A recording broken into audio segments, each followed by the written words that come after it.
Hello दोस्तों, आ गया हूँ मैं आज एक आपके लिए नई स्टोरी लेकर, जो कि है बबीता जी के प्रेगनेंसी।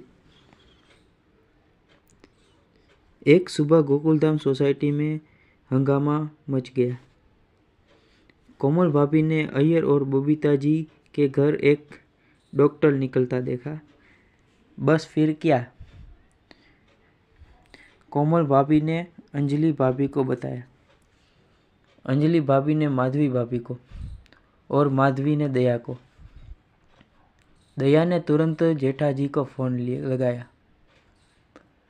टप्पू के पापा, तुमने सुना? बबीता जी माँ बनने वाली। जेठालाल ने शौक में चाय गिरा दी। कौन माँ बनने वाली है? अरे बबीता जी। जेठालाल के तो होश उड़ गए। अरे माता जी, ये तो ब्रेकिंग न्यूज़ है। उसने तुरंत मेहता साहब को फ़ोन लगाया। तारक भाई, बबीता जी प्रेग्नेंट है और सब लोग मुझे देख रहे हैं अजीब तरह से। अब सोसाइटी में चर्चा चल रही थी। बबीता जी प्रेग्नेंट है, लेकिन अय्यर तो हैदराबाद कॉन्फ्रेंस में है। सब लोग शौक में थे। अब पोपटलाल ने तो सीधा न्यूज़ बनाना स्टार्ट कर दिया। एक्सक्लूसिव, गोकुलधाम में सनसनी, एक नई जिंदगी का जन्म होने वाला है। जेठालाल बेचारा टेंशन में आ गया। सब उसकी ओर गौर कर रहे थे।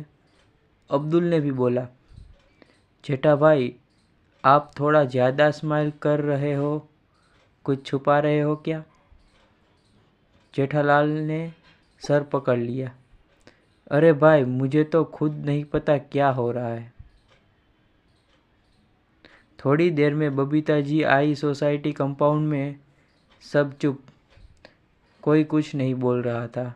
बबीता जी बोली, आप सब मुझे ऐसे क्यों देख रहे हो, जैसे मैंने कुछ क्राइम किया हो?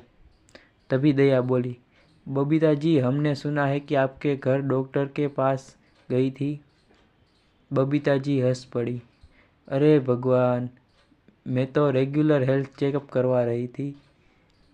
सब शौक में। मेहता साहब ने बोला, तो मतलब ये सब गलतफहमी थी? बबीता जी, बिल्कुल। और सब लोग हंसी से लोटपोट हो गए।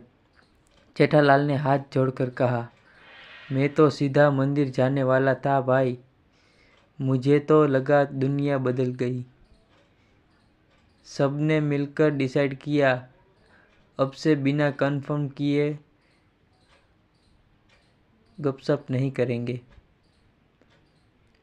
टप्पू सेना ने सबको एक बोर्ड लगाने को बोला।